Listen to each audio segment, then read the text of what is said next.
Weirding Way Media.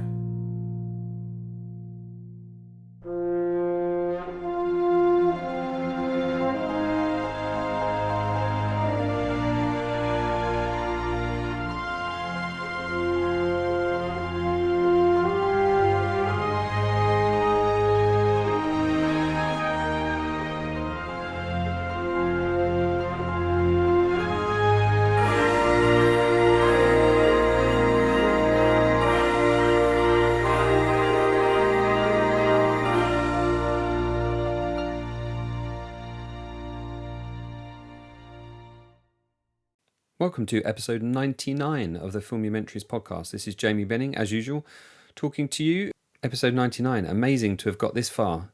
Genuinely thought I'd get 10 done and give it up in the pandemic, but it's taken me on this crazy journey for, how long has it been now? 3 years? Something like that. I hope you enjoyed my last episode in which my friend, actor, director, writer, Giles Terrera, and I decided to record a commentary of The Empire Strikes Back, one of our favourite movies. In fact, I've had a bunch of really nice feedback about that episode. A bit of a different episode, of course, but yeah, it seems to have worked for people. Actually, I got a message just yesterday off of former podcast guest and showrunner and writer on House of the Dragon, Ryan Condal, saying that just that, it's a nice episode and he enjoyed it and stay in touch. So thanks for listening and thanks for sharing that one. So for this episode, number 99, where are we? March. This is March. This is the second episode of March 2024. I speak to friend and fellow Star Wars nerd and filmmaker and TV presenter David Whiteley. David, best known, I guess, in the UK here as being a presenter and a journalist on TV. He's currently presenting on ITV News in Norfolk, where he lives. I've known David for a number of years online, and in fact, we met for the first time last year at Star Wars Celebration, where I did my Andor panel. Had to mention that, had to get that in there, as always. I met up with him and Colin Gowdy, editor of Star Wars Rogue One, or Rogue One, A Star Wars Story. We had a good catch-up and a few drinks and even a bit of a dance at one of the parties there. I've been wanting to get David on the podcast for quite a long time now. There have been times where I've had to cancel. There have been times where the dates just didn't work out. But we persisted, and this is that episode. David and I talk about his two Star Wars-related documentaries, The Galaxy That Britain Built and Toy Empire, The Palatoy Story, which both aired here in the UK on BBC, but haven't really been widely seen. I don't think, well, maybe on BBC World? I don't know. I happen to think they're both important documentaries, and in fact, that's where I start our conversation. And then we just talk like two film-loving nerd friends catching up over a coffee. So here's my conversation with David Whiteley, TV presenter, writer and director and author, I should mention. I do mention his book in the conversation. That is also still around and available on Amazon, The Galaxy That Britain Built, the book by David Whiteley. And as usual, I'll be back at the end for a bit more jabbering on.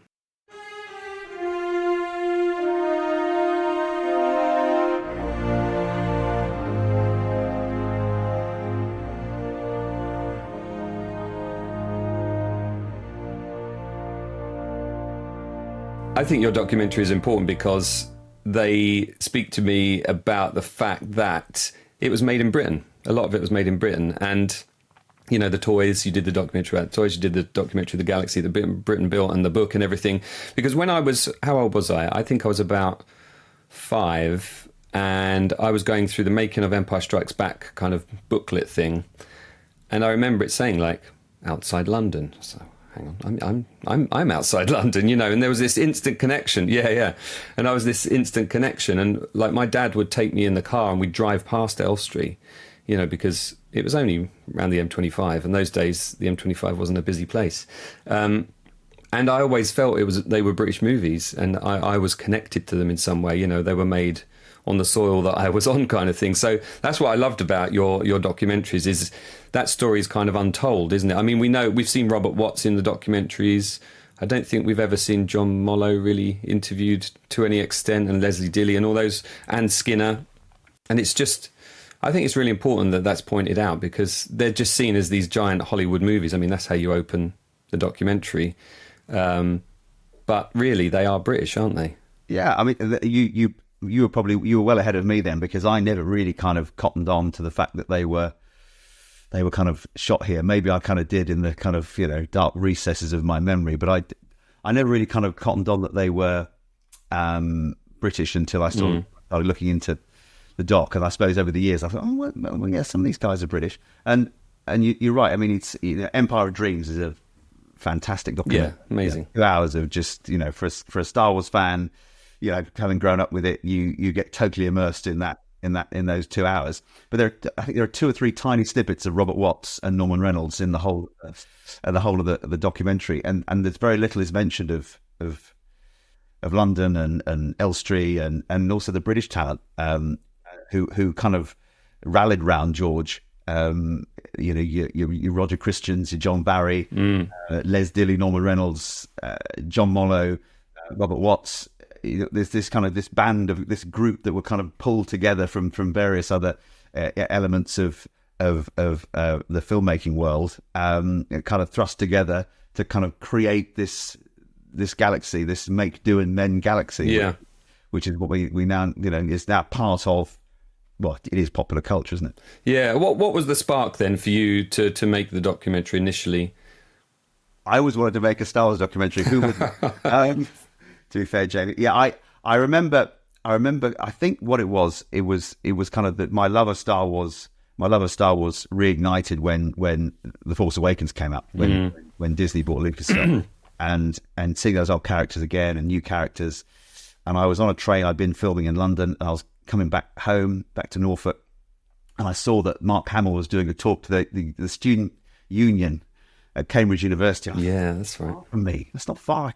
So I got in touch with the student union. I thought, wouldn't it be great to interview him about working in having worked in Britain. I was working at the BBC at the time, and I was doing a documentary program. And I thought this would be great. Just going to get into it. So through the student union, they agreed, and Mark Hamill agreed, and then other forces came in, and then the plug was pulled. So unfortunately, we couldn't do it. But I thought, hang on, well, I'm not going to give up this easily. So I then started to get excited about the fact that hey, it was made in Britain, and who could I track down who'd been here? So I contacted Disney, and they let us come and film at Star Wars Celebration in London 2016. And the very first person we interviewed was Nick Maley, who was instrumental in helping to build Yoda. He built helped build a lot of the characters in the cantina, Mos Eisley. And then when it came to Empire, he was working with Stuart Freeborn in the makeup department and helping to create one of the most iconic characters. Yeah. And then we interviewed him, and then he got very emotional. And I said, "There's our ending. There's our ending to this film." I didn't know what was going to be in the middle or the beginning, but I said, "There's an ending or a potential ending for the documentary." And the title came to me straight away. I think the Galaxy Built. Yeah, it's good, well, great title. Galaxy is a Star Wars word. Empire is Galaxy, and then the Britain, Galaxy Britain Built. It just kind of evolved from there, really. And then I kind of set about trying to find the people. And a colleague of mine had interviewed Robert Watts, so I got him through another colleague, and we got him up to Elstree, which was a very special moment because 6 movies there, probably more than that, but he just 6 iconic movies. He made the first 3 Star Wars, first 3 Indiana Jones. He became producer on Indiana Jones as well. Worked with Harrison Ford for all those years, and it just kind of went from there, really. And then tracking John Mollo down, that was pure luck, because I wrote to him, and I thought he was at a certain address, and he'd moved on, but because it said BBC on the envelope, they forwarded it on. Right. I was in the office one day, and I got a call from his wife. Wow. And it just and she said, "Well, come and see him." So we went to his house in Oxfordshire, and she said, "Oh, have you seen it yet?" I said, "No." And then she got the books out. Incredible, those books. I opened these books, the development sketches. Yeah. From John Mollo's mind and the conversations he had with George Lucas, and he just was obviously developing things and expanding things. And you look in there and you think he was working on this in 1975. Wow! And there are these sketches that are just priceless. You can see Star Wars being born in those sketches, can't you? You can see those kind of samurai influences on the Imperials. You can see the early Chewbacca stuff, and just things he's drawn and then kind of crossed out and started again. And Amazing. I think they sold for auction, didn't they? Shortly after he passed away. Yeah. It was Bonham's. They asked me to go and sort of introduce the kind of the launch party, which was very a real honour to do, really, because the family were all there and lots of people obviously very interested in those books and a lot of his stuff as well, because he also won an Academy Award for Gandhi as well. Not just winning the Academy Award for Star Wars, but he did Aliens and Empire Strikes Back, and he did the TV series Sharp. Yeah. So he had this kind of military background, and then it evolved from there, really. I had a magazine from the 1980s, so it must have been just the release of Empire Strikes Back. I think I got it in my teenage years later when I started collecting stuff, and there was a double colour page spread of John Marlowe's early designs, including like Greedo and the Imperials for the AT-AT driver and stuff like that. And I just remember staring at that thing for ages, because his drawings have a sort of childish quality to them as well. I find there's a sort of purity to them. He doesn't quite go for the details initially. You see just like little lines to show shade and things like that. Very much like reminded me very much like Ridley Scott's kind of illustrations that he does. He just uses like stuff, textures. Yeah, oh god. I mean, did you sit there and just go through that book and think, hang on, I've got to interview this guy here? So I made the documentary with one of my best friends, Matt, and basically I produced and presented it, and he directed it and edited. And we both just looked at each other in disbelief. Every page we turned was gold, and we were saying to the cameraman, let's just get every single page, get every single thing, because it just was so special to see this. I don't know how many people had seen it up to that point. Not like it had been kind of tucked away, hidden in his office, in his drawing room, and then sort of brought out. Yeah, it was like the Jedi text or something. It was something very special. It felt like there should have been some kind of crescendo of John Williams music at that point when it was placed on the desk and opened up. And seemed like such a sweet guy as well. He was really humble. Yeah, he was, and he didn't. He was very modest about his achievements and what he did, and how he worked on it. And I remember his wife Louise saying, how much he had the most fantastic day. Great. I've got his signature on a Chewbacca sketch that he did, and it's just to have that from him. Yeah. Sadly, he never saw the documentary. We did two versions of the documentary. There was a 60-minute version, and then we did a 90-minute kind of special edition, if you like, George Lucas style. Expanded it, and he never saw the final documentary. So at the end, it's dedicated to him, and of course to Gary Kurtz, who passed away after we spoke with him. Yeah, I was lucky enough to meet Gary a couple of times. A friend of mine used to do these evenings up in London where he'd invite an actor or a producer or a musician, and you had Wayne Imms would run. In fact, I'm going to one this week with Toby Jones, and Peter Sushitsky is there as well. Well, the DOP for Empire Strikes Back. But he's doing them in Brighton. And at one point, he said that Peter was going to have trouble getting down to Brighton, so could anybody give him a lift if they're coming from London? I said, I could give Peter a lift, microphone on, chat away.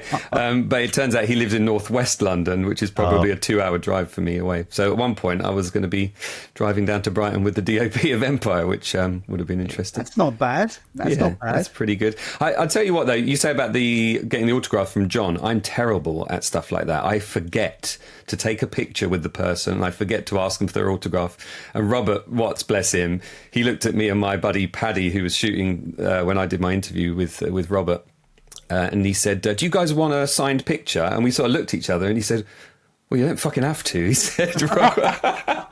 I said, no, I just hadn't thought about it, Robert, that'd be great.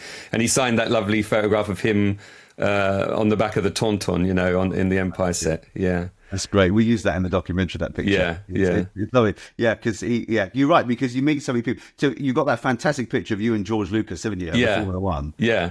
And did you get him the kind of thing? No. I just said to him, I really admire what you've done, and you've inspired me to do stuff. The reason I'm here today is because, I wanted to be in the TV or film industry, and he was like, oh, okay. And then as soon as I said, who are you here with? What team are you here with? He wanted to talk about racing. That, And then I just said, well, have a great day. I don't want to keep you, you know. But yeah, and I walked away and I thought, probably should have got his autograph. But then I thought the photo that was taken sort of at a distance as well by a friend of mine. So I wasn't going up with a selfie kind of style thing. You know, I just feel very awkward about all that sort of stuff because I want to talk to these people. That's why I do my podcast. I want to talk to these people and make a connection, you know. I think that's it, isn't it? If you're doing it and as part of the podcast and you're going to get the pictures and stuff, and the interviews, I must admit I did get everyone's autograph. Well, that good. I'm glad. I wish I had now. At the time I was thinking I shouldn't do that, you know, but I wish I had.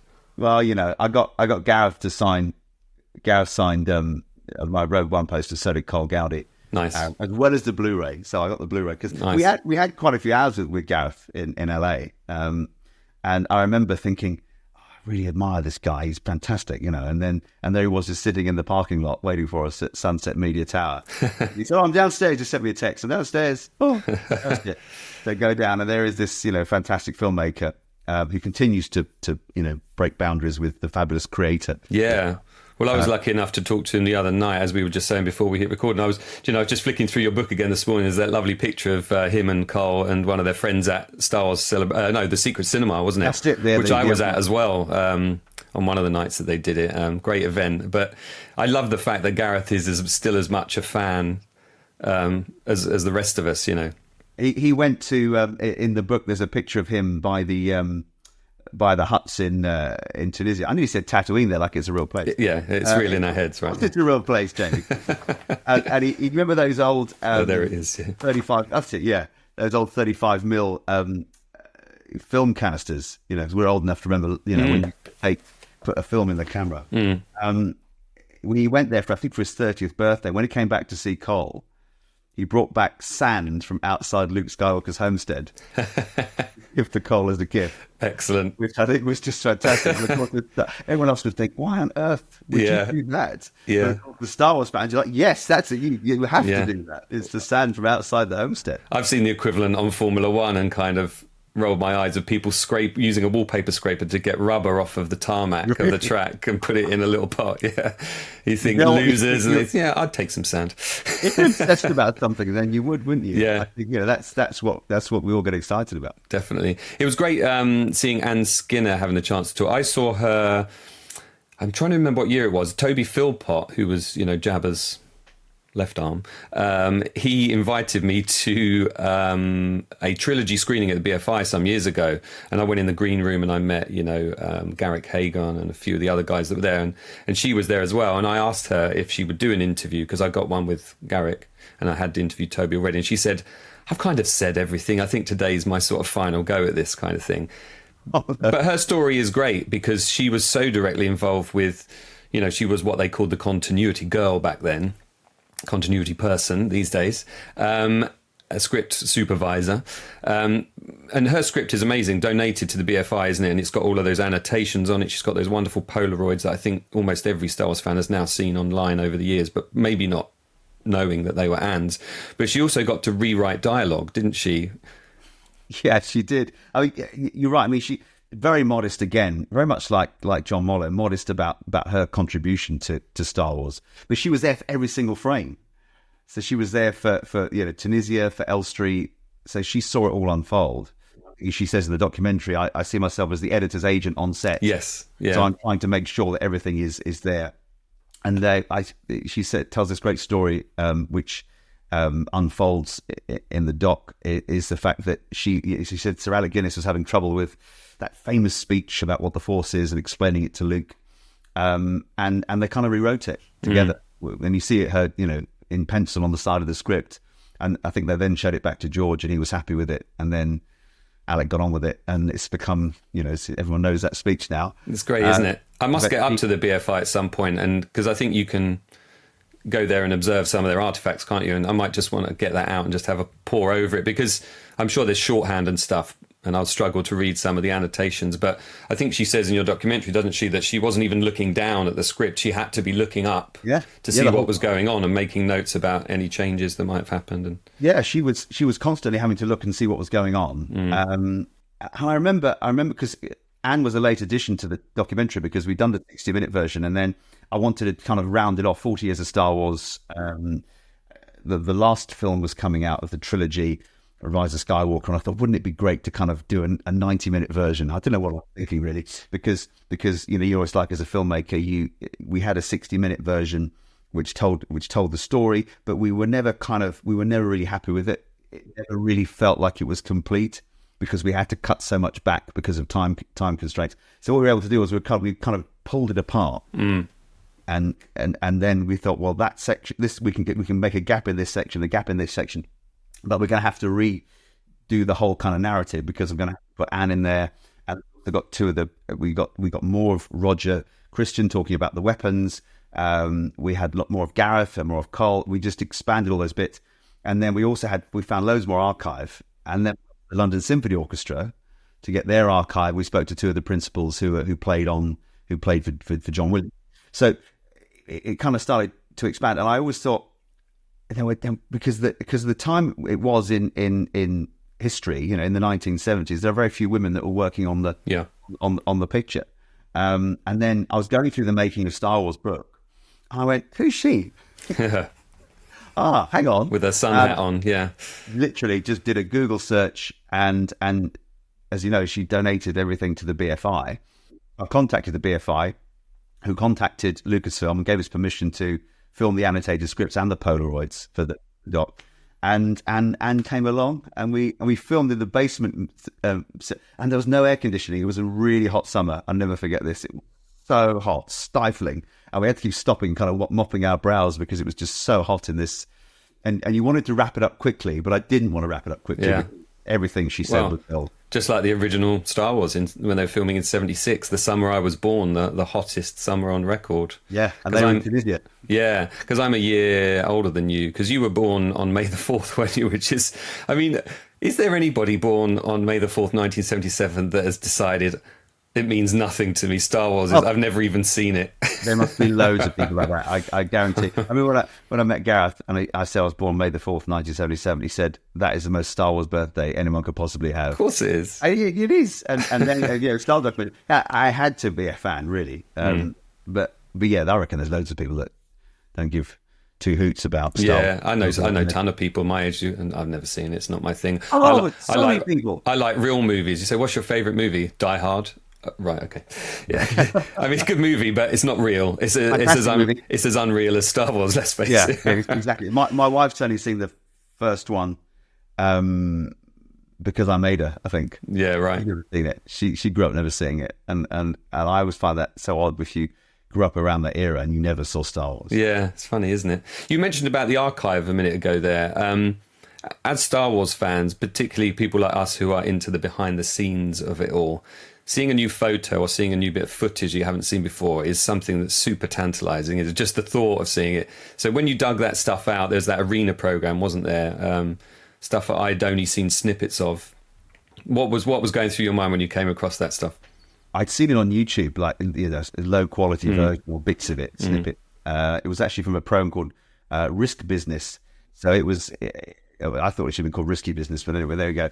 Risk Business, and there they are filming at Elstree, and you've got the full, Millennium Falcon that was built in Pembrokeshire, and on the soundstage, and he's walking on it, and the access they had was incredible. It was about how you finance Hollywood pictures, Hollywood movies, but of course they got interviews. I bet there was so much more they didn't use. And they checked to Harrison Ford, to Carrie Fisher, to Mark Hamill.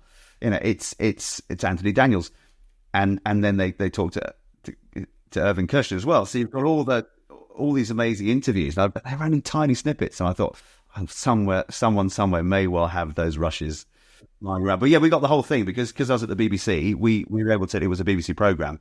We plundered everything. Yeah, I mean, we just got everything we could. And that John Barry interview, and that was from the Arena programme, wasn't it? I think. Yeah, that was the same. Was that the Arena programme? I think so. Yeah, and John, as we know, sadly, he passed away during production on Empire. Yeah. I think he had meningitis, and it was very sad because he started work on that, and there's a great shot. There's a great shot that Robert gave me of of the two of them on, I can't remember where they are now, it says the equator, and that was scouting for a location for Empire. So what would that have been? What could that never happened? Well, Robert said to me, with Norman Reynolds, he said, I went round the world twice scouting for locations, and you just think as well, just of that kind of post-war generation, that sort of just get on with it, just crack on, and travelling the world in a analog world, sending telexes back and having to take photographs and get them developed, and just the pace at which things went. We're so used to this accelerated pace of life now, aren't we, where we can send do this, talk over Riverside as we are now.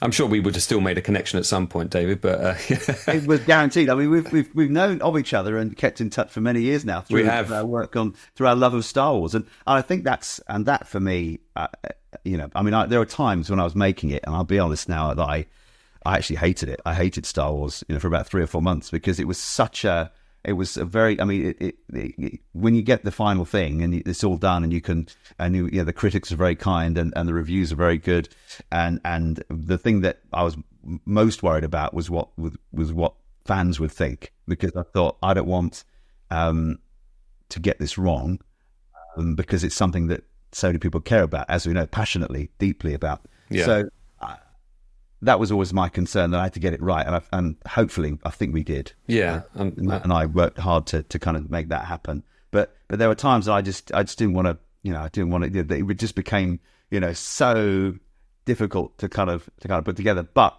as a result of that, and the book and everything else, I've made so many friends like yourself, through Star Wars, and that, I think, is what's special as well. There's definitely that community aspect, and I've fallen out of love with Star Wars so many times in my life. The first time was in 1984 when I got the Ewok Village and the Rebel Troop Transport, and my sister got a Commodore 64, and I was like, what's that? I want to play on that. These toys are for kids, Right, yeah. And that was the first time I sort of fell out of love. And then I got back into it in my teens, at some point mid-teens, and then, fell out of love again after the prequels. I think it probably was, or during, maybe, I'm not sure.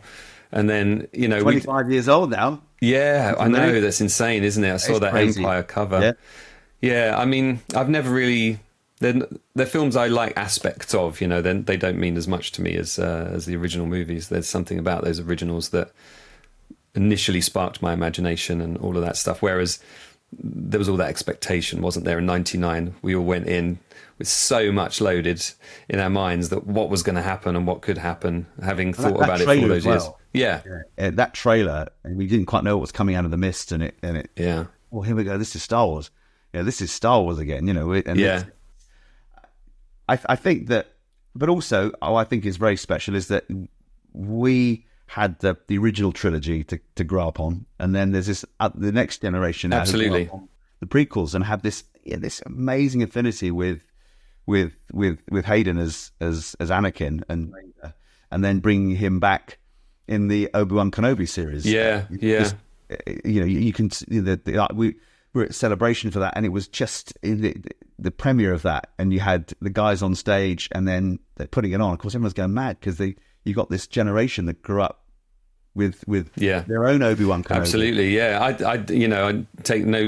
will never take that away from people. I remember when I took my kids to see The Force Awakens, and they suddenly, it clicked for them as well, and they were dancing down the high street, and pretending to be Rey, and they were begging me, can we go to the Disney store and buy a toy each? And they loved it, and I saw it through their eyes then. And talking of Hayden as well, I saw him at Celebration this year doing that interview on sort of the main stage, and you could see how much it means to him to have that outpouring of emotion from the fans, and for Ewan as well. I think it's great, isn't it? I mean, and they're so appreciative, aren't they? It's you see that, and talking of which, I very briefly met Carl Weathers backstage, and of course, sadly, he passed away very recently. Yeah, very sad. And he was so grateful as well, and that's what's so lovely. You see that how. What it means to the actors, what it means to the people that play these characters when they meet the fans and they have that connection.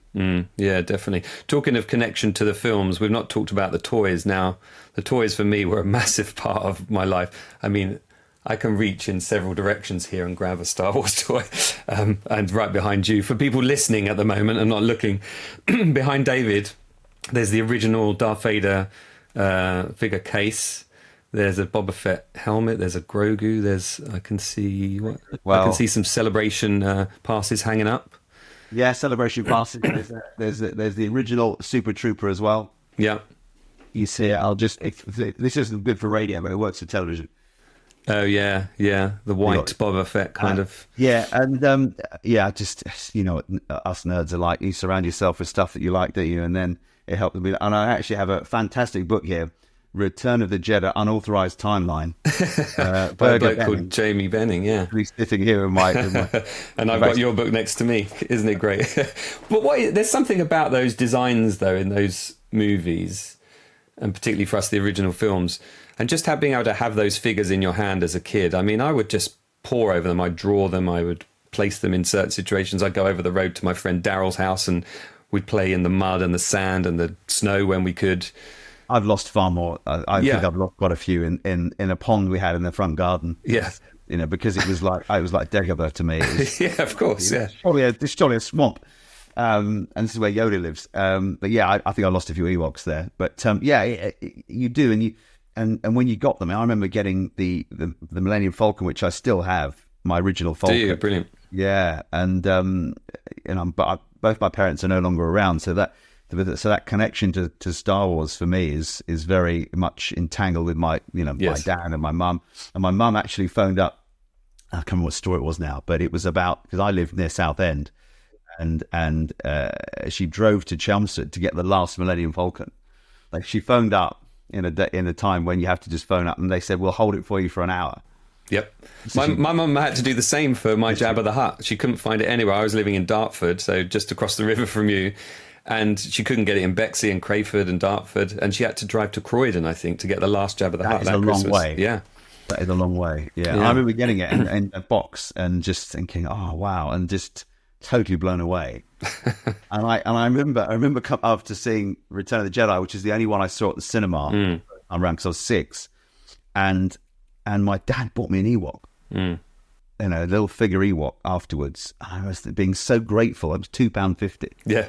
I was so grateful for this Ewok, because we just come out of seeing it, a third row of the cinema, and it was just fantastic to see that, on the big screen. And then I got a toy straight off the back of it, like your kids. Yeah, yeah. Where did you see it? It was in Southend. Yeah. It was either the ABC or the Odeon. I can't remember. I still don't know the date. So it might have been my birthday. I think it was for my birthday that we went up to London. We saw it at the Dominion, and I went to Hamleys and got very spoilt.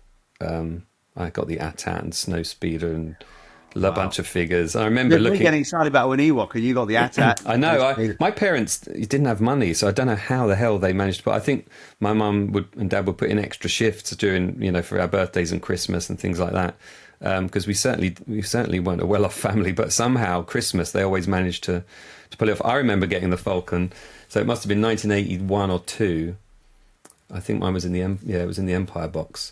And my dad doesn't drink, right? He's not a drinker. But this particular Christmas Eve, we went to the local community centre and he had a bit of a skinful. So there's me with my Millennium Falcon in the morning going, Dad, can you put the stickers on for me? Because I wanted to get them perfectly. And he was just in bed groaning, the poor guy. I think he'd been poisoned by the booze that he had.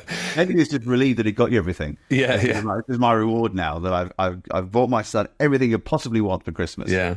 And let my hair down. And like you, it's connected to my parents as well, because me and my dad, when I was in my teens and I started finding out that they were worth a few quid, and we used to go around collecting them at boot fairs and things, he would come with me. He'd drive me to boot fairs in Croydon and Bexley and all around Kent.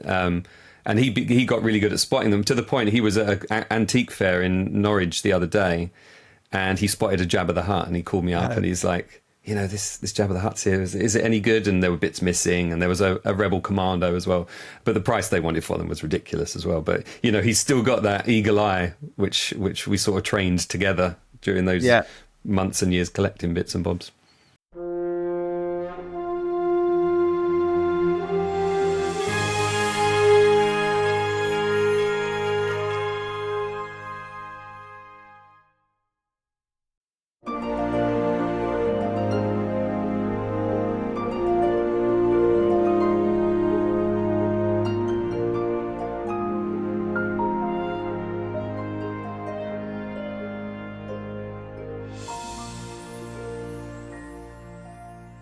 But they are worth so much money, aren't they? It's something I suppose, and it's only worth what people are prepared to pay for Yes. it.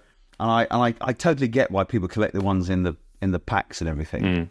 But I just like them loose because my ones I've still got a lot of my originals. Yeah. And Me yeah, too. they're battered and you know, Loved. the hair's going a bit on. Yes, Yeah. you know, the hair's going on the big head size, you know, Han Solo and all these different characters. But to me, they were mine. They were the ones I played with. So if I'm going to display anything, it's got to be. Yeah. But I'm at some point, as my midlife crisis continues, I'm gonna. You know that I can't think of his name now, but he does the most amazing collector display cases. Have you seen them? Well, the ones that look like the surround of the card back kind of thing, yeah. With the And they lights light in, up. yeah. I'd have to I probably would have to dig a bit deep to find some of my missing, some of the missing character just to fill it. But that would look good. I'm not sure how that would go down with my wife, but. Yeah, I've got a bit of space downstairs, what would have been the dining room in this little Victorian terrace of ours.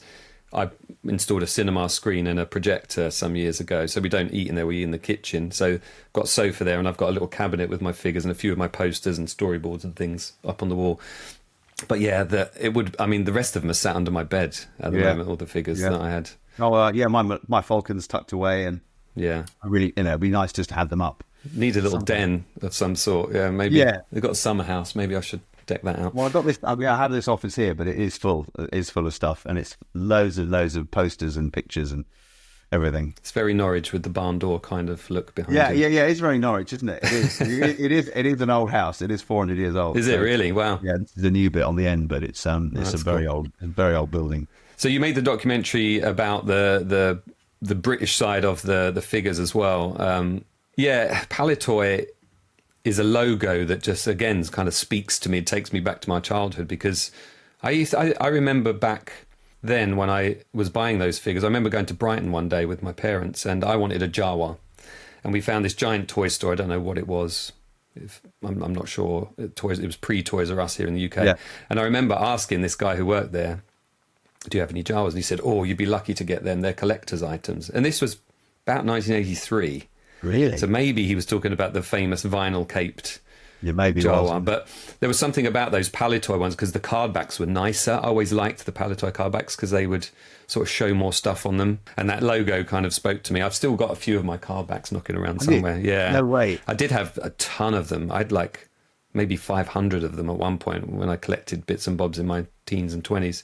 But yeah, what was it that drove you to sort of start again and start a new project and talk about the figures? I stupidly did it at the same time. Did you? I didn't realise that. We did the first version of Galaxy Britain, but then we decided to make the extended version, and then I pitched it to BBC4 and BBC World and Arts and said, look, I can also do a 30-minute film on the toys. A great friend of mine who ended up working on the production, Rick, he said to me, look, loads of people are keen on these toys. And I said, really? Is it really going to be that interesting? I wasn't sure whether people would. I mean, he was right, I was wrong. As you say, Palitoy is just so well loved in Action Man and Tiny Tears, and then taking on Star Wars. What a story! And their story kind of is always a parallel to kind of George Hawking and that script around Hollywood trying to get that made. It's no one thought that it was going to be that successful. So why would you want a toy line coming out well after the film? So far, I mean, months after the film, and so we managed to find all these amazing people who actually worked at Palitoy in Colville, in this tiny coal mining town. The mine had shut, and a lot of people worked at Palitoy, and it's now a conference centre. So the same building is there. Is it?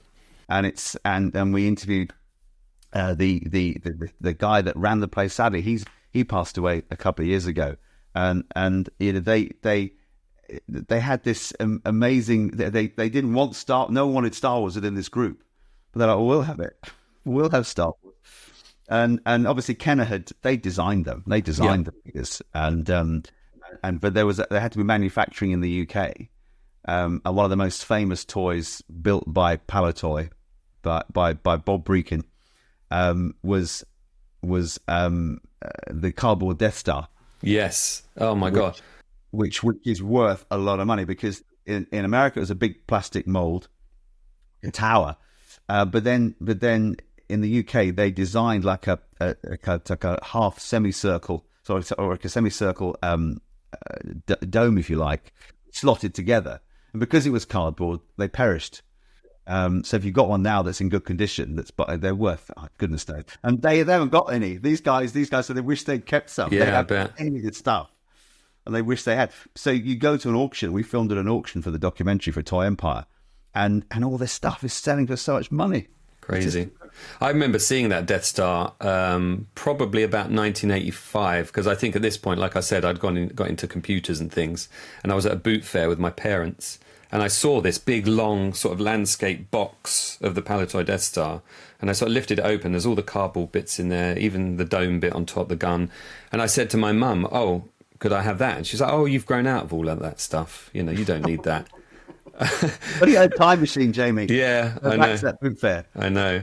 And It was pay, such a cool. £2. It's such a simple thing, like you say. They invent, and that's what I love about the Palitoy versus Kenner thing. There was this kind of, you know, not a rivalry as such, but there was a bit of competition going on. Like, what can we produce from this factory, and you know, still attract the fans? And I tell you what, Colville, just that word makes me instantly think of Star Wars, because that's where you had to send your proofs of purchase to get your Emperor and your Admiral Akbar and your Dengar and all those guys. Oh, do you know what? This is going to make you, any Star Wars fan, feel sick, because they had a seconds outlet store that if you worked there, you could get a bag of figures for £5, like a huge sack.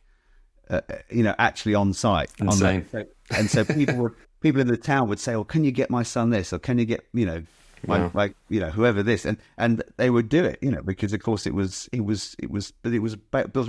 And the other day we had I can't remember what it was. I had to read it out on the news. Colville. I went, Colville. I said, what's that significant? I went, no, it doesn't matter.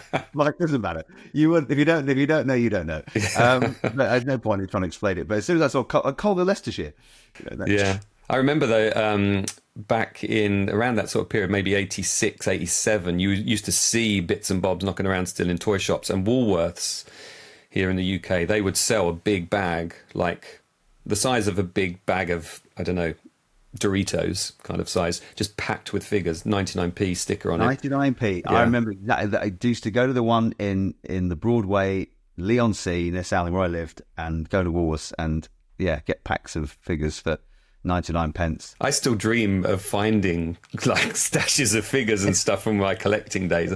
I had to stop because, like you said, it just gets too expensive. And I think it does. And for me now, unless it's something original, I don't tend to buy anything anymore. Where'd you put it all? Well, exactly, yeah. I mean, I've got some shelves next to me that are stacked up with stuff. My sister occasionally sends me stuff from the States that she's found in Target, you know. Oh, right. So she sent me a thing recently. It was a big box of those retro figures, but they've made a Mon Mothma figure as well, which they've put in there. Oh, right, okay. And she knows me well enough to know that I would love that. I did buy those retro figures, but I desperately want to sort of finish my collection because I'm missing a few. And well, let me know. I might have some doubles. We could do some swapsies in the playground. Just like the old days. Yeah. Do you have you found yourself kind of falling in and out of love with the films over the years? And does an occasion like Celebration kind of re-spark it for you a bit? Yes, I think so. I think Celebration. So the first Celebration I did, I just didn't really enjoy because I was filming, and I went into this kind of, well, I think Matt, who I made the documentary with, would say I went into like panic mode, that I had to basically get everything in the can. Yeah. And I'm trying to think, could I make it just from the stuff we've done here? And there's a lot of stuff that we didn't use. In fact, there's hours and hours and hours of stuff we didn't use from there. In fact, the only thing... Oh, okay, I'm going to tell you what I did now. I wasn't going to tell you this, but I'll be honest. I passed up on an interview because I was so hell-bent on getting everything I thought we needed for this documentary about the Brits. And if I tell you I passed up on, you will go, "You're joking." I passed. So the publicity guys there, they were very helpful, and they said, do you want to interview Dave Filoni? Never heard of him. And I said, no, I hadn't then, but I thought, oh no, it's not going to fit with what I want. And I thought, and looking back now, I thought, why did I? Because I was so desperate to get what I needed for the kind of the narrative. I should have just done it. I mean, but I was so busy thinking, no, we need this, and this to construct sequences and get the film done. Yeah. And I only got a certain amount of time to do it, or so I thought. Yeah, that was a big mistake. Well, you know, I it sounds like you had the complete opposite ethos to what I've got, which is let's just shoot it because we might be able to use it somehow. But we still haven't crafted a story with our documentary, you know, about Joe Alves, the one we're doing. You know, we drove out to Tucson, Arizona, 9 hours there, 9 hours back over 2 days, and interviewed Roy. Sadly, he's got a really bad back injury, so he was taking these pretty heavy drugs, so he was quite quiet and a bit mumbly, and then he got a bit emotional.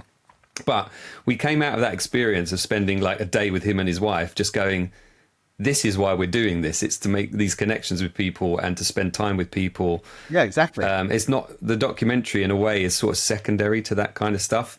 But I wish I had more sort of idea about what the story is going to be. And, you know, you've been a journalist for many, many years and a presenter for many years. You understand the sort of structural elements of putting something together. Some people might disagree with you on that one, but yeah, I think. I mean, I was very lucky that when I started in television, I went from being sort of news to documentaries very quickly, and then I worked with people who I mean, I kind of cite them as very influential on me, as kind of you know, really great filmmakers and documentary makers, and I learnt a lot from them. We would film a lot of reenactment, we'd film a lot of you know, the way interviews are shot, the way, and then I'd see how they'd structure on paper, and I so when I sort of made the transition, not just presenting but producing as well, making films, I would kind of structure everything. I wouldn't leave the office until I had I was basically ticking off sequences, and once I had 3 or 4 pages of all the tick boxes, I knew that I had the film. And they were sort of 10-minute films, half-hour films, and then obviously the biggest one was Galaxy, but that was 90 minutes. We shot that, and that's interesting because we shot that in a different way. We shot that, and we were going to tell it in chapters, with each person having a chapter. And then when we were kind of storyboarding it after, we kind of storyboarded a lot of it afterwards. We looked at it, and then we got a flip chart in the garden. And so Matt came round here, and I said, I've been thinking. He said, I've been thinking that maybe we should tell it chronologically. And I said, I've been thinking that too, but that's going to take a hell of a lot more work. So but it was actually the right thing to do, and so we then kind of did do a bit of a restructure, but filmmaking is done in so many different ways. Yeah, well, that's what Paddy and I did. You know, he lives in Belfast, and he's got a little studio out the back of his house, like with a ping pong table in there. And we played a bit of ping pong, had a bit of a chat, and then we just got post-it notes, and we were gluing them to the wall in the order that we thought things had happened. And we realised actually it's a fairly linear story. And of course, these days with a documentary, quite often they're not told in a linear fashion. But actually, we think it probably will end up in a linear fashion, this, because it's about the steps that Joe made to get to where he got to, you know. Exactly, you know, and all those steps, you know, Jaws and everything along the way. And I think that you're right. You take people on a journey, and you think, right, there may not be a conclusion at the end of it, but you're going to take someone from A to B, and on the way we're going to have these stops. Yeah. And that's the way I've always kind of tried to tell things, is to take the audience, take the viewer from A to B, and on the way we'll make some stops, and I'll try and help you along the way with a bit of duration and whatever along the way. But mostly it's about the people you're seeing. Absolutely. Do you find a frustration in the fact that your documentaries were released, they were broadcasts, and then they're done really? Just a bit. Yeah. Just a bit. Yes, I'm very frustrated. I think that what's a shame is that they were broadcast. They went on iPlayer in the UK. They're on the BBC. There was a shorter version that went out on BBC World. In fact, Mark Hamill tweeted about it a couple of times, which was like, oh my word. And I've sent copies to Harrison Ford and to Mark Hamill via different people, and the books and everything. But yeah, I was very frustrated. I mean, they have shown Galaxy Britain Built again. I think it last went out in 2021.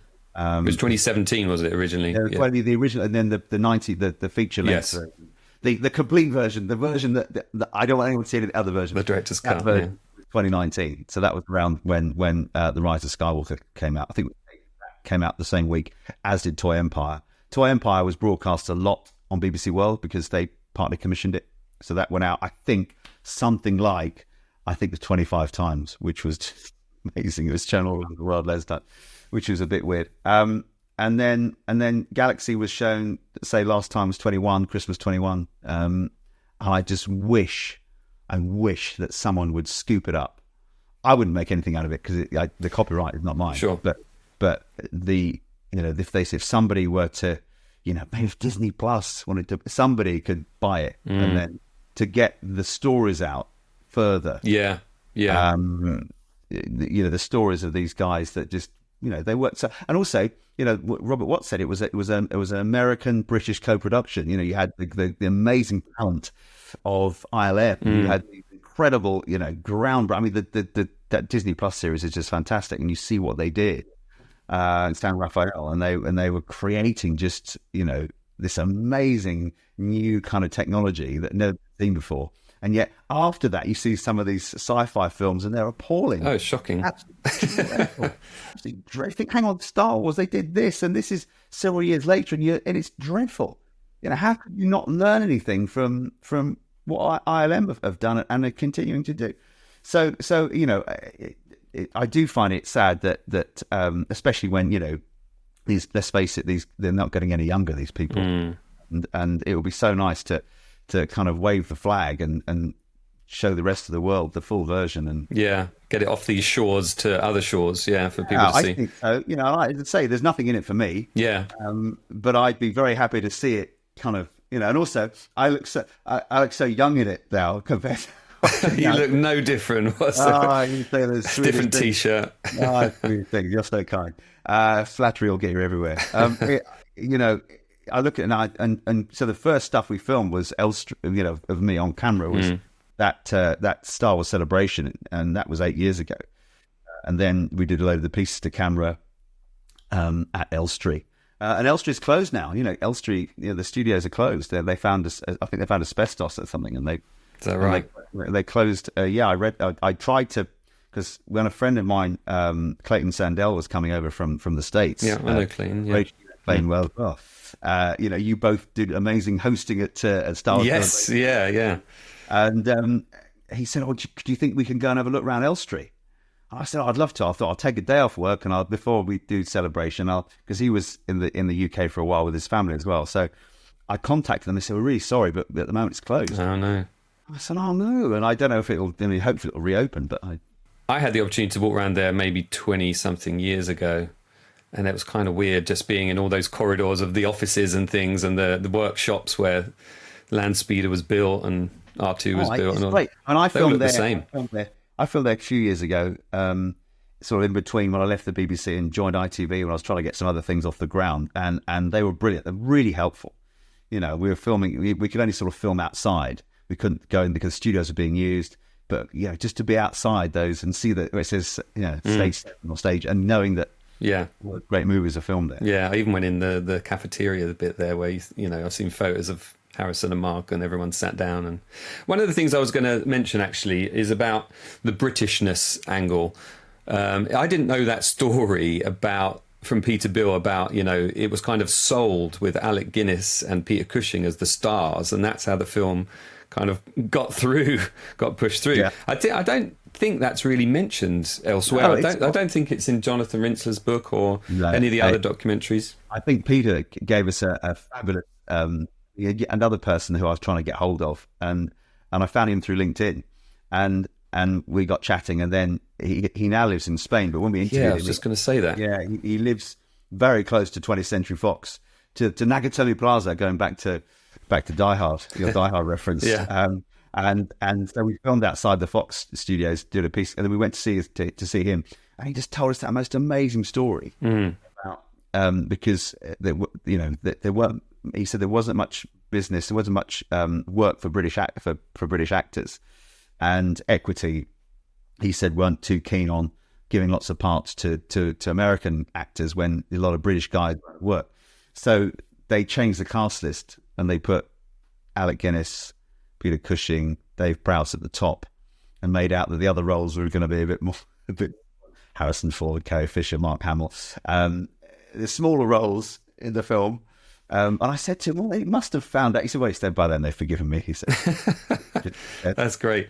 But yeah, I think, I mean, from his perspective, he was kind of the middle guy. You know, he was between the production and Alan Ladd Jr., as we know, is very supportive of Star Wars. So he was kind of liaising with Alan Ladd Jr. in the States, and he was the executive guy in charge in the UK. And also, you know, suddenly we were being told you've got to wrap on production, and they had loads more to do. And he suggested different units filming, and then Gary Kurtz was directing some second unit, and so was Robert Watts, to kind of get the pickup shots and get all the last scenes filmed. And they managed to do it. But it's, I mean, obviously it's well documented that George wasn't very well during, but I mean, he must have, it just, when you hear, and you also, you know it from George's perspective and some of the other, but then we hear from the other filmmakers as well, how they had this pressure all the time to kind of get that done. I mean, it nearly didn't happen. Yeah. You think one of those contributors that you've interviewed or I've spoken to or we've read about, if they didn't do their job, that was it, wasn't it? The rug was pulled from under them pretty much. And it was luck, and it was dedication. You know, Roger, and they flew around the country. Roger Chris, they flew around the country getting airplane scrap from airfields and bringing it back to Elstree and just dismantling everything. And anything that looked interesting, this is John Barry's idea. Anything that looked interesting would form part of the cantina or would be part of the inside of the Falcon or whatever. They would just get anything that they could to kind of. And John Barry says the part of R2 is a caravel, you know, and of course he said because they didn't have time to make things from scratch. They had to make do and mend. And so when you see the look of the galaxy and how it is now, you think, well that's a flash gun from a 1930s press camera, which is the lightsaber. It's what they could find. It's all and far better than they would have come up with given the budget. You know, that's what I've always said about those physical props is I think we subconsciously connect to them because they feel like they're already pre-engineered. They've already been thought through. Maybe they don't belong on that particular item, or we've never seen a thing like R2-D2 before, but we kind of buy it because we go, okay, there's some little vents there at the front, and it's not even a conscious thought. Yeah. No, you're right, and you're kind of looking at it, and you don't realise why you have that connection, like Han Solo's blaster, it's all those little things, and Chewie's crossbow, and the balls on the end and stuff, and all these, because he was supposed to have a rifle, and in fact the sketch that John Mollo signed to me, he's got a rifle, opposed to, and then Roger Christian found this crossbow, and he says it's a documentary, and then he put these balls and showed George, and he went, yeah, that's now Chewbacca's blaster that Han Solo uses in The Force Awakens. Yeah, no, it's amazing those little choices that were made. Now they've always existed, haven't they, for us? You know, because we grew up with it. But exactly, and we kind of know and love them. But there is that connection. Yeah, talking about our books. I mean, your book here I have in front of me, and I have a few bits marked in the pages. I've been reading it again. People can still buy this, right? It's still available on... I believe so. Yes, it is. The Galaxy That Britain Built by David Whiteley. Honestly, buy it. It's the thing is, this is like a little back door into that world. Like, people have read Jonathan Rinzler's book. They've read, the Star Wars vaults and the archives and all of that stuff. But this is like a little back door into another world of Star Wars, I think. Yeah. Well, it's like yours is very comprehensive. Your timeline of Return of the Jedi. The thing was with the Galaxy Britain Built, everything was based on their testimony. So kind of, it's all how they remember it, and how so it's from their perspective, and everything there's their perspective. And when I wrote the book, I wrote it in about 3 months because it didn't take long because I'd already done all the logging, the transcribing of all and the transcriptions of everything, and all the shot listing was 120,000 words. For the Galaxy Britain Built. So I had it all there anyway, and then I was given this amazing access to Robert Watts's personal photograph collection and Les Dilly's. Yeah, it's great. And all that stuff, all that behind the scenes stuff in Tunisia, and Robert's personal. I went down to his hat, and I was just scanning everything. He said, "Oh yes, go for it, David." And then Robert wrote the foreword as well for the book, which is very special. You probably never get to hear this directly, but when I went down to see Robert and Sue down there that day to shoot my little film about Robert, I mentioned you, and they both said at the same time, "Such a lovely man, David. Such a lovely man." So. The bribe worked well. I bribed him as well. I took him a signed Sebastian Vettel cap and brilliant. a little piece of paper that said, like, "Robert, thanks for your work," or something.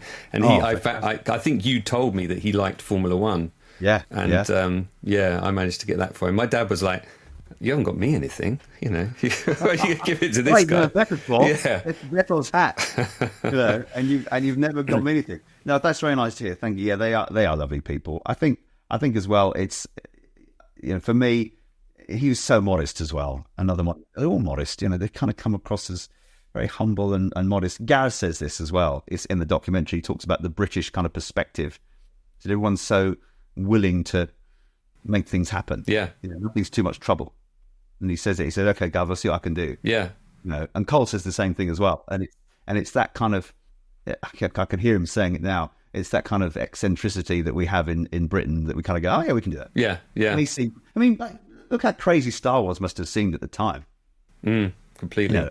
Absolutely. We've got a guy walking around in a gorilla suit. You've got, a dustbin for a robot. You've got a gold robot. You've got, a woman with kind of Danish pastries for a hairdo. You've got a guy in a cloak. You've got Sir Alec Guinness in a cloak rolling around in the dirt to make himself look more. It's just Jawas. The whole thing, if you break it down, is crazy. It could easily have been very naff, couldn't it? The surname Skywalker and even Star Wars. It sounds naff. Like almost if it didn't already exist, you kind of go, huh? What is that? It's and then you have straight off that Star Crash. I saw a clip of that popped up on my timeline. Yeah, and you see what the hell about? How not to do it?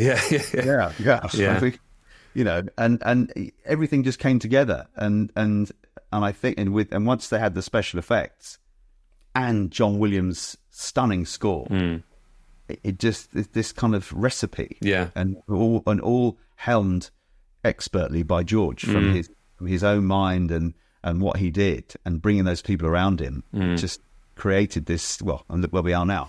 Yeah, I think Star Wars sometimes gets a bit of a bad rap from academics, along with Jaws, for being like these films that started off the blockbuster revolution of films that are just kind of popcorn and trash. But I think... What's wrong with that? Firstly, what's wrong with that? But secondly, I think it's bloody hard to make films that are that good.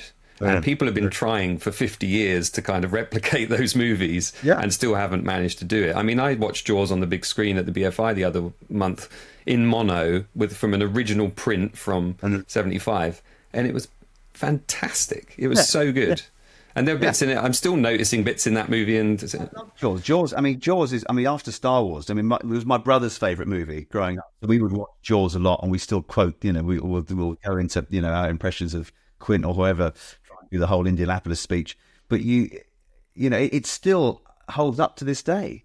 And my eldest daughter, she's nearly 14. I was putting off letting her watch it because I think if she loves the sea. And I'm thinking, you really want to see this? It ruined me. I love the sea. I surf, and I think, but even now, I'm okay. At times, I get a bit spooked. But she watched it, and I said, "Okay, we've watched yours," and she jumped so many times, and I thought, that's the test of time. In all the modern films she's seen now, and the bit when the head comes out of the boat, which was a pickup shot, wasn't it? Done in Werner's pool, I think, wasn't it? Yeah.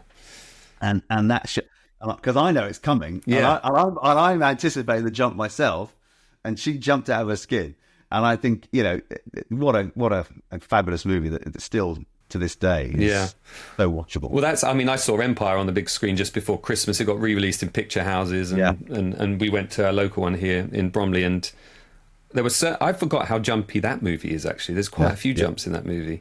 And I was watching the audience because there was clearly a bunch of people that hadn't seen it, on the big screen. And even when I saw that Jaws print, they asked them, how many people have you here have not seen the film before? Had 50 people put their hands up. So not ever seen the film? No, ever in any format. Like so, No. and as you say, it's still, well, both those films still work. Hey, listen, we're probably going to have to wrap up in a second, so we could waffle on forever, I'm sure. We could, Jamie. An hour and 5 minutes. Conversation between two friends. Yeah, absolutely. Are you going to go to Celebration in Japan? Oh, well, this is a kind of a Japanese. Oh yeah, I didn't see the bottom of that. That's cool. The Jedi T-shirt. Yeah, nice. If funds allow, Yeah, I think I'd like to. I think when obviously we were at Celebration in London, and catching up there, and I think we all were so buzzed from it. We were all so excited to be there and meeting up with our friends from the States and all that kind of stuff. And you think, oh yeah, we'll see you in Japan. And then you think, how much is a flight to Japan? Yeah. And then the reality kicks in. Yeah. I think if I can, I will. It would be crazy, wouldn't it? I would love to be able to do it. I have to say as well, your support for me doing my panel, the Andor panel at Celebration, totally out of my comfort zone for me. But you were so supportive. Brilliant. You were sending me messages saying, "You've got this. You know, you're going to be great. Just treat it like a podcast and all this." And you were in the front row as well when I got in the room. Well, you were so good, and this is the thing. You know, you know your stuff. And you're so natural, and Thank you. And it was just really lovely. And what it's about is it's about making it. You're very good at, not about, it's about the guests. Mm-hmm. Very good at kind of moderating that and presenting it in a way that was really entertaining. And I loved it. Well, it was one of the highlights of my weekend. Oh, good. Unlike I've done today, where I've just talked about my book, my documentary, my toys. No. It's.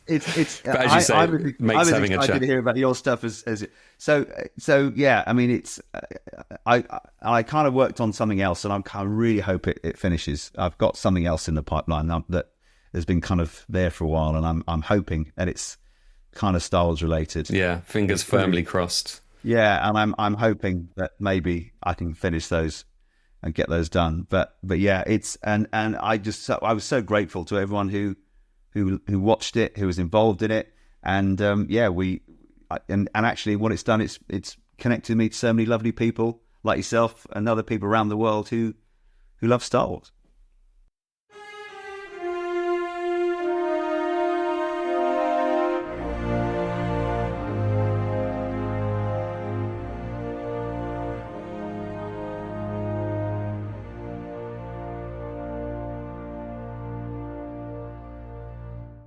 Well, I hope you enjoyed my conversation there with David Whiteley. Thank you, David, for your time.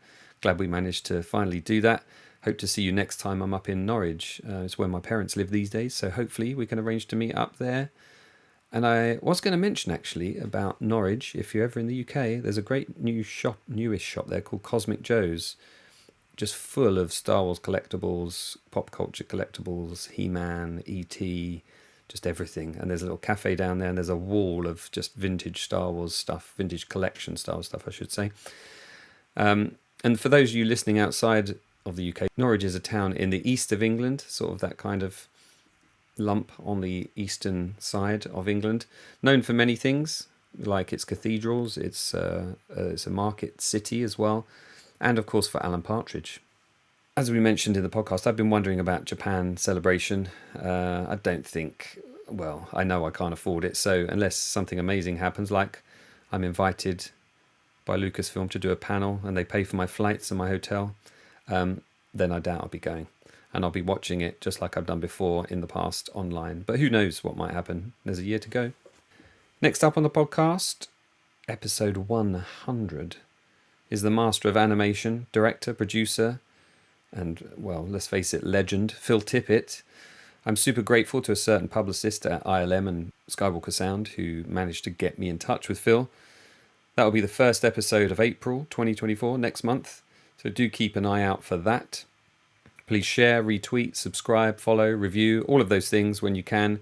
This is still a tiny podcast, and I do need your support to keep it going. And if you'd like to support the podcast, you can do that on patreon.com/Jamie Benning. That's JamieBenning. There are several tiers to choose from, and there's different things like you get an ad-free version of the podcast. Now that could be an attractive idea. And then in the top tier, you get some merch. And in the middle tier, you get some other perks, like a video version of the podcast if it's available. That is, if the interviewee lets me record the video. It's up to them to decide. But your support would be very gratefully received. One other thing I wanted to mention before I go, Justin Berger and I released that book last year, Return of the Jedi, The Unauthorized Timeline, in paperback and hardback.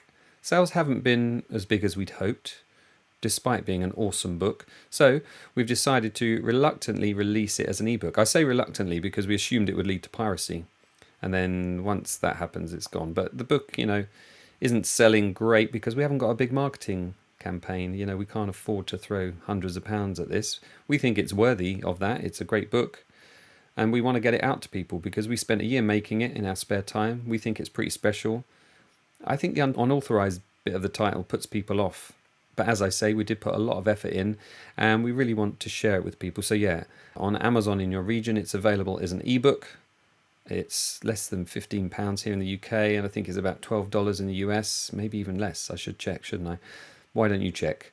Go to Amazon, search for Jedi Timeline or Jedi Benning or Berger, and it will come up, as in our surnames. So Amazon in your region, or visit JediTimeline.com, where you'll see the details, or you can go to filmumentaries.com, and if you look at my latest post there, you'll see some details about it. Exclusive introduction by producer Jim Bloom, exclusive diaries from Jabba the Hutt team, Dave Barkley and John Coppinger, not released anywhere else. And I tell you, there'll be a ton of stuff in there you don't know about Return of the Jedi. We've recreated call sheets for you to pore over. There's so much information in there. Great reference book. So check it out. Thanks for joining me, and I hope you can do so again for the 100th episode of the Filmumentaries podcast.